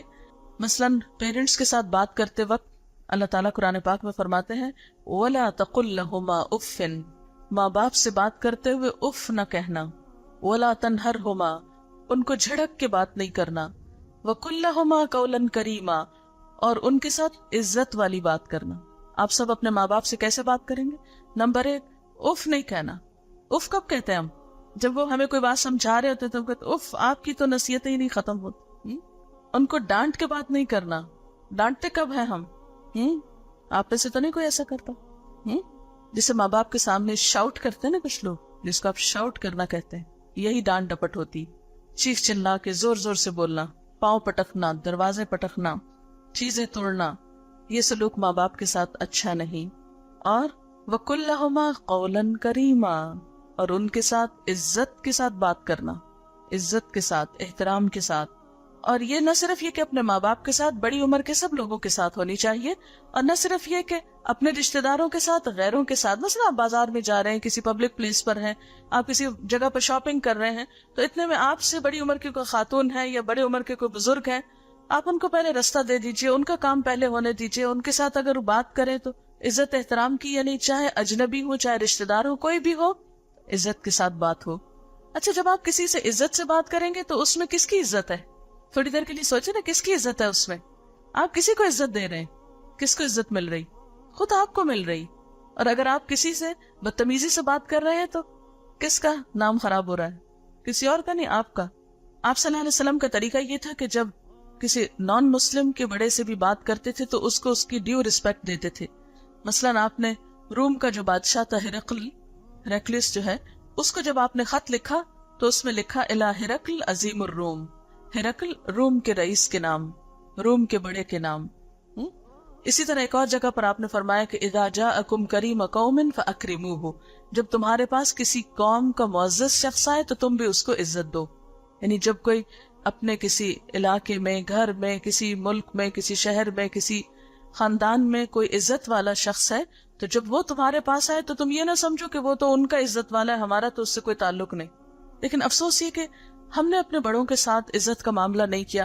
آپ دیکھیے کہ ہمارے خواہ ریلیجس لیڈرز ہوں یا پولیٹیکل لیڈرز ہوں یا کوئی اور ہمارے بڑے ہوں، تو ان سب کے ساتھ معاملہ کرتے ہوئے ہمارے ہاں مرد آباد اور ہائے ہائے ہی ہوتی رہی ہے. یعنی ہم اپنے قوم کا جو پچھلی پولیٹیکل ہسٹری دیکھتے ہیں تو ایک کے بعد ایک کو ہائے ہائے کر کے اتارا گیا نا. ٹھیک ہے، آپ کسی سے ڈس ایگری کر سکتے ہیں، آپ کسی سے ڈفرینس آف اوپینین رکھ سکتے ہیں، ڈفر کر سکتے ہیں، لیکن یہ طریقہ ٹھیک نہیں ہے کہ آپ کسی بھی مسلمان کی کلمہ گو شخص کی بے عزتی کریں یا اس کو علل اعلان گالیاں دینا شروع کر دیں یا اس کو برا بھلا کہیں. اس سے ایک قوم کے اندر اخلاقی بگاڑ پیدا ہو جاتا ہے. یہ اسلامی طریقہ نہیں ہے. پھر اسی طرح چھوٹوں سے بات کرتے وقت شفقت، محبت، پیار، ان چیزوں کا ہمیشہ خیال رکھیں. نبی صلی اللہ علیہ وسلم بچوں سے پیار کرتے وقت خاص طور پر بہت زیادہ پولائٹ ہوتے، ان سے مذاق بھی کرتے، آگے بڑھ کر خود ان کو سلام کرتے تھے. ہمارے عام طور پر بچوں کو اگنور کر دیا جاتا ہے کہ یہ تو بچے، ان کو کیا سمجھ. بڑے آپس میں باتیں کرتے رہتے ہیں اور بچے بور ہوتے رہتے ہیں اور ان کو کوئی پوچھتا نہیں، گفتگو میں شریک نہیں کرتا. تو ایسا نہیں ہونا چاہیے. اس میں ہم دیکھتے ہیں کہ آپ صلی اللہ علیہ وسلم ایک بچے سے ملے جس کا نام عمیر تھا اور اس نے ایک پرندہ پالا ہوا تھا، اس کا ایک پیٹ تھا، تو اس کا نام نغیر تھا. اتفاق سے وہ پرندہ مر گیا. آپ صلی اللہ علیہ وسلم جب اس سے ملتے تو پوچھتے عمیر تمہارے نغیر کا کیا ہوا؟ یعنی صرف اس کو نہیں بلکہ اس کے پرندے کو بھی پوچھتے. ہم نے کبھی بچوں میں انٹرسٹ ہی نہیں لیا, ان کے بارے میں پوچھا ہی نہیں, بلکہ الٹا اگر ایسا کچھ ہو جائے تو اس کو مذاق اڑائیں اور اس کو تنگ کریں کہ اچھا ہوا مر گیا تمہارا وہ سیڈسٹ, دوسروں کو ٹارچر دے کر خوش ہونے والے. عام طور پر ہمارے ہاں لوگوں کو جب میرا خیال ہے خوش کر کے خوشی نہیں ملتی تو پھر وہ دوسروں کو تکلیف دے کے خوش ہونا شروع ہوتے ہیں. پھر اسی طرح یہ ہے کہ نوکروں کے ساتھ اچھی طرح بات کی جائے, اور نوکروں کے ساتھ اچھی طرح بات کرنے میں صرف عزت نہیں, آسان بات بھی شامل ہے. یعنی ان کے سامنے فرینچ نہیں بولے, انگریزی نہیں بولے, بلکہ ان کی زبان میں بات کرنے کی کوشش کریں جو ان کو سمجھ میں آ جائے. قرآن پاک میں اللہ تعالیٰ فرماتے ہیں فَقُلْ لَهُمْ قَوْلًا مَيْسُورًا, ان سے آسان بات کرو. اور نہ صرف یہ کہ نوکروں کے ساتھ بلکہ ہر شخص سے اس طرح اس کے لیول پر بات کی جائے جو اس کو سمجھ میں آنے والی ہو. آپ صلی اللہ علیہ وسلم جب دوسرے سے بات کرتے تھے تو ایسے لہجے میں بات کرتے تھے کہ دوسرے کو سمجھ میں آ جائے, اور آواز بھی اتنی ہوتی تھی کہ دوسرے کے کان تک پہنچ جائے. اگر آپ محسوس کرتے کہ بات دوسرے کو سمجھ نہیں آئی تو دوسری دفعہ بھی بول دیتے, حتیٰ کہ سمجھانے والی بات 3 دفعہ تک بھی کہتے تھے, یعنی 3 دفعہ تک ریپیٹ کر دیتے تھے.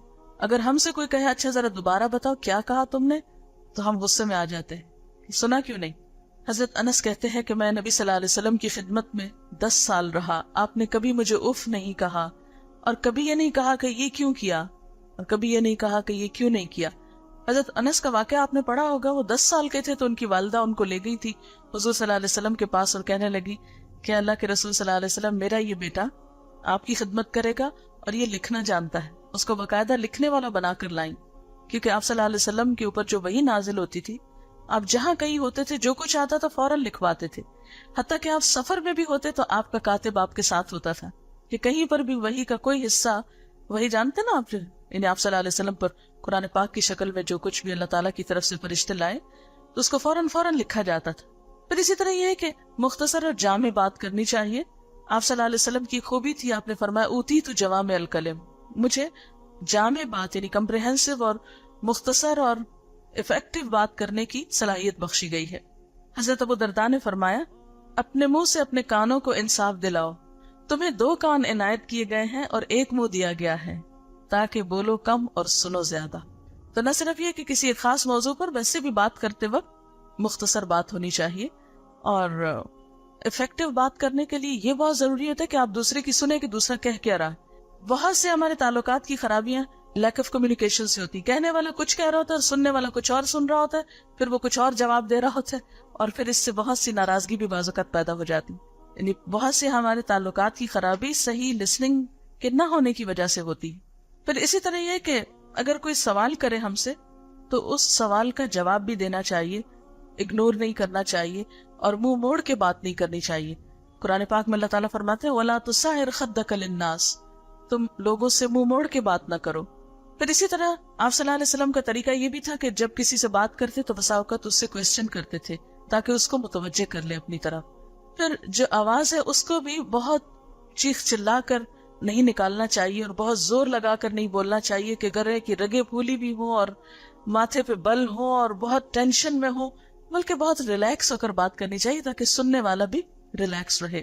قرآن پاک میں اللہ تعالیٰ فرماتے ہیں وَغْضُضْ مِن صَوْتِكَ إِنَّ أَنكَرَ الْأَصْوَاتِ لَصَوْتُ الْحَمِيرِ, اپنی آواز کو آہستہ رکھو کیونکہ سب سے بدترین آواز, سب سے ناپسندیدہ آواز گدھے کی آواز ہوتی کیونکہ بہت لاؤڈلی بولتا ہے نا. پھر اسی طرح یہ ہے کہ گفتگو کی رفتار بھی درست ہونی چاہیے, نہ تو بہت تیز تیز بولے اور نہ ہی اتنا سلو کہ دوسرا انتظار ہی کرتا رہ جائے کہ اب کب اگلا لفظ آئے گا. یعنی نہ تو بہت سپیڈی ہو اور نہ ہی بہت سلو ہو بلکہ درمیانی ہو. پھر اسی طرح یہ ہے کہ بہت لفظی تکلف اور بناوٹ اور الٹے پلٹے لفظوں کے استعمال اور نئے نئے لفظوں کے استعمال کے شوق میں دوسروں کو پریشان کرنا, ایسی چیزیں بھی نہیں ہونی چاہیے.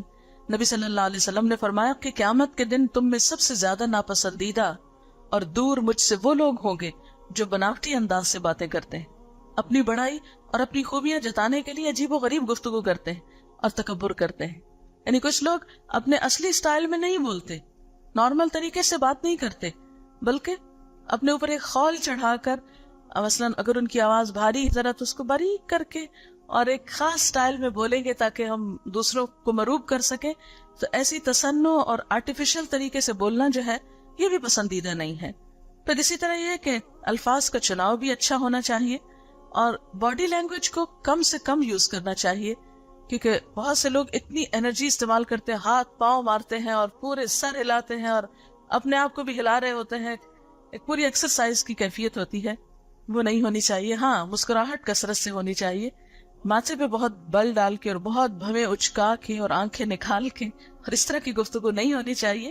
دوسرے کے ساتھ آئی کانٹیکٹ بھی ہونا چاہیے، کیونکہ بہت سے لوگ بات کرتے ہوئے بہت شرافت کا ثبوت دیتے ہیں، سر نیچے ڈال لیتے ہیں، آنکھیں بند کر لیتے ہیں اور یہ سمجھتے یہ دینی انداز ہے.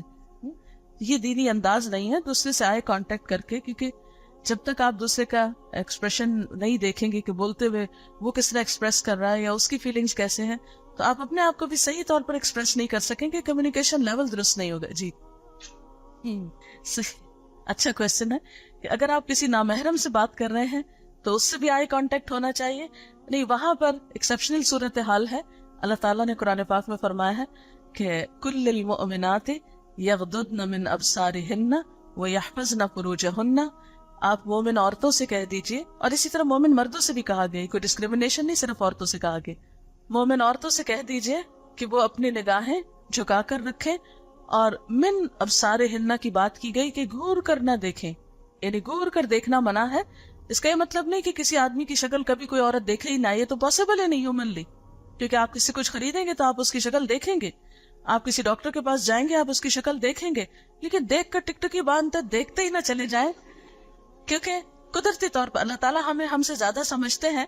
اس میں یہ ہے کہ اس کو پتا ہے کہ ہمارے اندر کیسے جذبات ہیں اور اس میں کیا نقصان ہو سکتے ہیں، تو اس میں نگاہیں بچانے کا حکم ہے کہ بری نظر سے نہ دیکھیں اور دیکھتے ہی نہ چلے جائیں، لیکن ایک نارمل طریقے سے بات کرنے میں حرج نہیں ہے.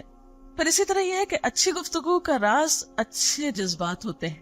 آپ کسی کے لیے اپنے دل میں محبت رکھیں، خیرخواہی رکھیں، تو آپ کی بہت فن اور سلیقہ نہ بھی ہو گفتگو کا، تو آپ کے منہ سے اچھی ہی بات نکلے گی جو دوسروں کے دل میں اترے گی. پھر جیسے کہ پہلے بھی بات ہوئی تھی کہ گفتگو میں طنز نہیں ہونا چاہیے. آپ صلی اللہ علیہ وسلم نے فرمایا المسلم من سلم المسلمون من لسانہ ویدہ. مسلمان تو وہ ہوتا ہے جس کے ہاتھ اور زبان سے دوسرے مسلمان محفوظ رہتے ہیں. یعنی مسلمان کی پہچان ہی یہ ہے کہ اس کی زبان سے دوسروں کو تکلیف نہ ہو. پھر اسی طرح دوسروں کی نقل نہیں اتارنی چاہیے، خاص طور پر کسی کو دیکھ کر اس کی نقل اتار کر بات کرنا. آپ صلی اللہ علیہ وسلم نے فرمایا میں پسند نہیں کرتا کہ میں کسی انسان کی نقل اتاروں چاہے اس کے بدلے مجھے اتنا اور اتنا مال ملے. یعنی بہت بڑی آفر بھی ہو تو نقل نہ اتاریں. پھر اسی طرح اگر کسی سے آپ ڈس ایگری کریں، اختلاف کریں، تو اس صورت میں الزام تراشی نہ کریں، گالی گلوچ پہ نہ اتر آئیں، ہارش لینگویج یوز نہیں کریں، بہت سخت انداز میں بات نہیں کریں. آپ نے دیکھا ہوگا کہ بہت سی مہذب قومیں، ترقی یافتہ قومیں جب ڈس ایگری بھی کرتی ہیں تو کتنے پولائٹلی، آرام سے، فن طریقے سے اپنی بات پہنچا دیتی ہیں، لیکن اس میں ہاتھا پائی نہیں ہوتی. میں کہیں پڑھ رہی تھی کہ ایک شخص ریلوے اسٹیشن پر جا رہا تھا اور اس کے پاس ایک بیگ تھا. اس نے دوسرے سے آگے نکلنے کی کوشش کی تو اس کا بیگ جو تھا وہ دوسرے شخص کو لگ گیا اور وہ گر پڑا. اس نے آگے بڑھ کے سوری کی اور اس نے اوکے کہا اور وہ چل پڑی. ایک اور جگہ پر ایک شخص گاڑی چلا رہا تھا کہ دوسرا اس سے آگے نکال گیا تو آگے جا کر دونوں نے گاڑی روکی اور آپس میں ہاتھا پائی شروع کر دی. یہ دو قوموں کی مثال ہے. جو پڑھی لکھی مہذب قومیں ہیں، اگر وہ کسی بات پر ایک دوسرے سے کوئی تکلیف ہو بھی جاتی تو سوری کہہ کے جواب میں اوکے ہو جاتا ہے، لیکن ہمارے ہاں چھوٹی چھوٹی بات پر دنگا فساد ہو جاتا ہے. تو یہ صورتحال جو ہے یہ ناپسندیدہ ہے، اس لیے اس سے پرہیز کرنا چاہیے. پھر اسی طرح یہ ہے کہ اگر ہمیں کسی سے کوئی سوال کرنا ہو تو سوال کرتے وقت مصنوعی سوال نہیں بنانے چاہیے، حقیقی سوال ہونے چاہیے. یہ نہیں کہ کسی کو جج کرنے کے لیے اور کسی کا امتحان لینے کے لیے اور کسی کو پریشان کرنے کے لیے. بعض اسٹوڈینٹس کی عادت ہوتی ہے جب نیا ٹیچر آئے اور وہ ابھی اتنا کانفیڈنٹ نہ ہو تو اس کو الٹے پلٹے سوال کر کے اور غیر ضروری سوال کر کے اس کو لیٹ ڈاؤن کرتے ہیں. تو یہ بھی کوئی اچھی بات نہیں ہے اور اس کو ہم ایک سورس آف انجوائمنٹ سمجھتے ہیں، تو یہ طریقہ بھی درست نہیں ہے. پھر اسی طرح یہ کہ کسی کے لہجے کا مذاق اڑانا یا پھر یہ کہ سامنے کسی کی دلجوئی کرنے کے بجائے کسی کا دل توڑ کے بات کرنا، دل دکھا کے، یہ بھی درست نہیں ہے. پھر اسی طرح باتوں میں غیبت نہیں ہونی چاہیے، بیک بائٹنگ نہیں ہونی چاہیے، کیونکہ یہ کبیرہ گناہ ہے. حضرت سعید اور حضرت جابر سے روایت ہے، نبی صلی اللہ علیہ وسلم نے فرمایا غیبت زنا سے بھی بدتر ہے. لوگوں نے کہا یا رسول اللہ صلی اللہ علیہ وسلم غیبت زنا سے کیسے بدتر ہے؟ فرمایا آدمی سے زنا سرزد ہو جائے، وہ توبہ کر لے تو اللہ تعالیٰ اسے بخش دیتا ہے، لیکن غیبت کرنے والا بخشا نہیں جاتا جب تک کہ وہ شخص معاف نہ کر دے جس کی اس نے غیبت کی، یعنی اس کی سزا کہیں بڑی ہے۔ حضرت انس سے روایت ہے کہ آپ صلی اللہ علیہ وسلم نے فرمایا، جب مجھے معراج کروائی گئی، یعنی جب آپ آسمان پر گئے، تو میرا گزر کچھ ایسے لوگوں پر ہوا جن کے ناخن تانبے کے تھے، یعنی اسٹیل کے ناخن سمجھے آپ، جس سے وہ اپنے چہروں اور سینوں کو نوچ رہے تھے، خود اپنی کھال نوچ رہے تھے۔ میں نے پوچھا، ہے جبریل یہ کون لوگ ہیں؟ انہوں نے فرمایا، یہ وہ لوگ ہیں جو لوگوں کا گوشت کھاتے ہیں، یعنی غیبت کرتے ہیں اور ان کی عزت پامال کرتے ہیں۔ اور آپ دیکھیں کہ آج کل ہمارے ہاں کیا ہے کہ جہاں دو لوگ بیٹھے وہ تیسرے کی برائی شروع کر دی اور اس کو انجوائے کرتے، اور یہ اصل میں بہت ایک احساس کمتری کی علامت ہوتی ہے کہ انسان دوسروں کو برا ثابت کر کر کے دراصل اپنی بڑائی چاہ رہا ہوتا ہے، ایسے تو کوئی بڑا نہیں بنتا۔ پھر اسی طرح یہ کہ چغلیاں نہیں کرنی چاہیے۔ چغلی کیا ہوتا ہے؟ دوسروں کو لڑانے کے لیے بری بات کرنا کسی تک۔ پھر اسی طرح یہ ہے کہ بہتان نہیں لگانے چاہیے، دوسروں پہ الزام نہیں لگانے چاہیے، دوسروں کو بلا وجہ بلیم نہیں کرنا چاہیے۔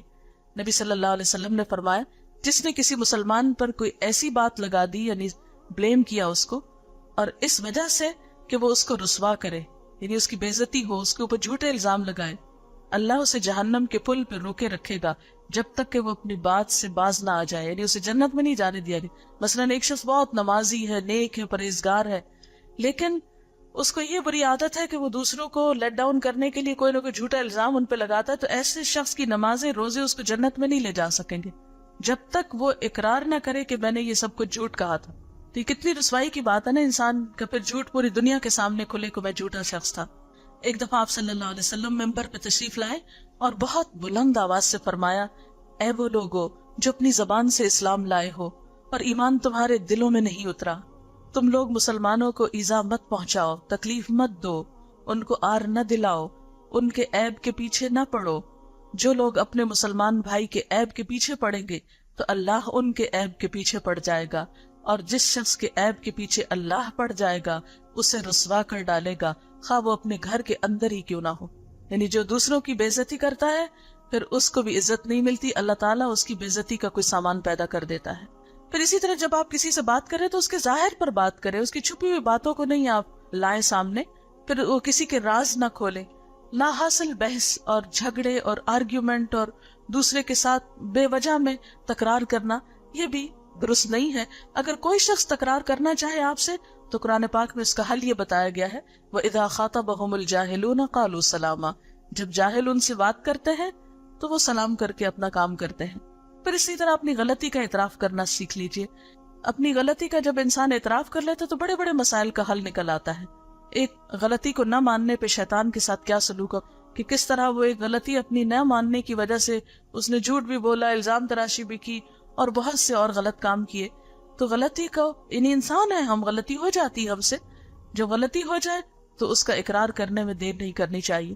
پھر اسی طرح اپنی تعریفیں نہیں کرنی چاہیے۔ اپنے منہ میاں بٹھو بننا آپ کو خود تو اچھا لگ سکتا ہے لیکن دوسروں کو اس میں کوئی انٹرسٹ نہیں۔ اصل اچھائی کیا ہے؟ جو آپ کے عمل سے ثابت ہو۔ پھر اسی طرح ہر وقت ہنسی مذاق نہیں کرنا چاہیے۔ ہنسنا، مذاق کرنا، مسکرانا یہ سب اچھی باتیں ہیں لیکن عادت نہیں بنا لینی چاہیے۔ پھر بات بات پہ قسم نہیں کھانی چاہیے۔ بعض لوگ تکیہ کلام بنا لیتے ہیں، اپنا پیٹ ورڈ بنا لیتے ہیں قسم کو، یہ بھی کوئی پسندیدہ بات نہیں ہے۔ پھر اسی طرح لگی لپٹی زو مانی باتیں ادھر ادھر کی سنانا اور کلیئر بات دوسرے کو نہ بتانا یہ بھی درست نہیں۔ قرآن پاک میں اللہ تعالیٰ فرماتے ہیں، یا ایھا الذین آمنوا قولوا قولا سدیدا، اے لوگو جو ایمان لائے ہو سیدھی بات کرو، درست بات کیا کرو۔ پھر اسی طرح بہت عاجزی کا ثبوت دینا یا بہت خوشامد کرنا یہ بھی اچھی بات نہیں ہوتی۔ پھر یہ کہ بات کرتے وقت ایسی گھبراہٹ اپنے اوپر نہیں طاری کرنی چاہیے کہ کسی کو بات آپ کی سمجھ ہی نہ آئے۔ بعض بچے کو قصور کر کے آتے ہیں نا تو وہ پھر اتنے گھبرائے ہوئے کہ منہ سے بات نہیں نکلتی، تو اس وقت گھبراہٹ پہلے سنبھال کے پھر آ کے دوسرے کو اطلاع دیں، جس کسی کی بات جو بھی کرنے۔ اسی طرح ہنستے ہوئے اور روتے ہوئے بات نہیں کرنی چاہیے۔ کئی لوگ غصے میں روتے ہوئے بولتے ہیں تو کچھ پتہ نہیں چلتا وہ کیا کہہ رہے ہیں۔ کچھ لوگ بات کرتے اور ساتھ ہنسنا شروع کر دیتے ہیں اور ہنستے ہنستے ہنستے دوسرے کو انتظار میں کھڑا رکھتے ہیں اور خود بات کرتے چلے جاتے، تو یہ ان کی بات بھی سمجھ میں نہیں آتی، اس سے بھی دوسرے کو تکلیف پہنچتی۔ پھر اسی طرح ایک وقت میں ایک موضوع پہ بات کر کے اگلی بات شروع کرنی چاہیے۔ بعض لوگ ایک ٹاپک پہ بات کرتے وہ بھی ختم نہیں ہوتی، ایک اور شروع کر دیتے، پھر پہلے پہ آ جاتے، پھر دوسرے پہ سمجھ نہیں آتا کہ یہ کیا کہنا چاہتے ہیں۔ پھر اسی طرح یہ ہے کہ نہیں سے بات نہیں شروع کرے۔ مثلا کسی نے آپ سے کچھ بات کی اور آپ جواب میں کہیں نہیں بات یہ یوں ہے، تو آپ نہیں کے بغیر بتا سکتے ہیں کہ یہ بات اس طرح ہے اور اس طرح نہیں ہے. پھر اسی طرح منہ ہی منہ میں نہیں بولنا چاہیے. کچھ لوگ اپنے اندر ہی اندر بات کرتے رہتے ہیں، دوسرے کو پتہ نہیں چلتا، یعنی گرمبل کرتے رہتے ہیں. پھر اسی طرح یہ ہے کہ اگر کسی محفل میں آپ بات کر رہے ہیں تو صرف خود ہی نہیں بولتے چلے جائیں، اوروں کو بھی ساتھ بولنے کا موقع دیں.